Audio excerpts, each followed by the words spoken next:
ஸ்வாதி கொலை வழக்கில் கைதாகி சிறையில் அடைக்கப்பட்டுள்ள ராம்குமாரின் நீதிமன்ற காவலை 6வது முறையாக நீட்டித்து சென்னை எழும்பூர் நீதிமன்றம் உத்தரவிட்டுள்ளது. கடந்த ஜூன் மாதம் 24ஆம் தேதி நுங்கம்பாக்கம் ரயில் நிலையத்தில் சாப்ட்வேர் இன்ஜினியர் ஸ்வாதி படுகொலை செய்யப்பட்டார். இந்த கொலை வழக்கு தொடர்பாக நெல்லையைச் சேர்ந்த ராம்குமாரை நுங்கம்பாக்கம் காவல்துறையினர் கைது செய்து புழல் சிறையில் அடைத்தனர்.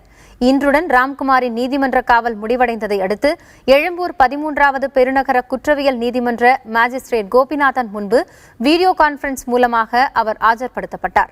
இதையடுத்து வருகிற 23ஆம் தேதி வரை நீதிமன்ற காவலை நீட்டித்து மாஜிஸ்ட்ரேட் உத்தரவிட்டார். 6வது முறையாக ராம்குமாருக்கு நீதிமன்ற காவல் நீட்டிக்கப்பட்டுள்ளது. இதற்கிடையில் அடுத்த வாரம் ஸ்வாதி கொலை வழக்கில் நுங்கம்பாக்கம் காவல்துறையினர் குற்றப்பத்திரிகையை தாக்கல் செய்ய இருக்கின்றனர். அதற்கு அனைத்து பணிகள் முடிந்துவிட்டதாக காவல்துறை தரப்பில் கூறப்பட்டுள்ளது.